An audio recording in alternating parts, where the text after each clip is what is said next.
गणनायकाय गणदैवताय गणाध्यक्षाय धीमहि गुणशरीराय गुणमण्डिताय गुणेशानाय धीमहि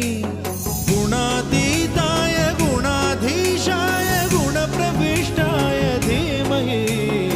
एकदन्ताय वक्रतुण्डाय गौरीतनयाय धीमहि